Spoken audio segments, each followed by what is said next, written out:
Sur l'embryon, c'est pas compliqué. En 25 ans, on est passé de l'interdiction de la recherche sur l'embryon en 94, dans la loi, hein, même si le Conseil constitutionnel avait ouvert la porte, interdiction de la recherche sur l'embryon, à l'interdiction de s'y opposer. Aujourd'hui, c'est interdit de s'y opposer à la recherche sur l'embryon. Nous, on essaie de le faire et on prend évidemment des coups. Et donc, on a, depuis 25 ans, totalement dérégulé ce champ de la recherche sur l'embryon. Petit à petit, les choses ont été modifiées. Il y a eu interdiction, dérogation, puis autorisation avec encadrement, et puis avec Hollande, tout ça, ça a encore sauté. Et maintenant, ce qui est voté, c'est une dérégulation complète, c'est-à-dire qu'il n'y a même plus d'autorisation demandée, c'est simplement déclaratif. Donc le chercheur, il dit, je fais la recherche sur l'embryon, et puis voilà. Donc il y a tout un cortège de choses derrière. Ça veut dire que le consentement libre éclairé des parents, tout ça, ça saute. Enfin, l'alternative d'efficacité comparable, parce qu'au départ, on ne pouvait faire la recherche sur l'embryon que s'il n'y avait pas d'autre moyen de trouver quelque chose. Là, c'est complètement dérégulé. Et c'est dérégulé pour des raisons essentiellement économiques, pas du tout philanthropiques, hein, je veux dire, mais essentiellement économiques. Alors, cette dérégulation-là, elle est extrêmement grave.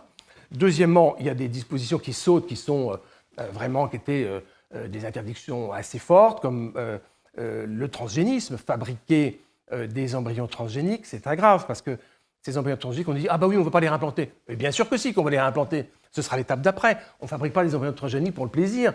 C'est parce qu'on prétend guérir, traiter des embryons malades en modifiant leur génome, mais c'est très grave, parce qu'il ne s'agit pas de condamner la thérapie génique, mais à partir du moment où on touche au génome de l'embryon, lui-même, quand il sera amené à se reproduire étant adulte, eh bien, sa descendance sera modifiée. Et l'interaction des modifications génétiques, on ne la connaît absolument pas, on va complètement à l'aveugle. Et puis, il y a évidemment ce qui a un petit peu intéressé les médias, c'est le chimérisme. Bon, c'est-à-dire qu'en fait, la frontière homme-animal disparaît, on va introduire des cellules embryonnaires dans un corps d'animal, en attendant de faire le contraire à l'étape suivante. Surtout que de toute façon, ce serait jusqu'à hauteur de 50% de chimérisme, donc vraiment mi-homme, mi-animal. Donc dans ce cas-là, dans un sens ou dans l'autre, littéralement, ça revient au même. Mais ça va tout à fait dans le sens des transgressions de la permissivité actuelle, puisque, en fait, au fond, nous sommes tous, faisons partie de cette grande évolution, et de cette grande chaîne du vivant, et c'est tout le propos des antispécistes, c'est-à-dire qu'il n'y a pas de différence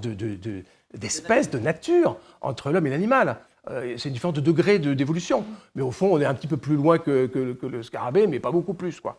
Donc en fait, il n'y a aucune raison d'être plus attentif au respect de l'être humain qu'au respect de l'animal. D'où cette modification des frontières.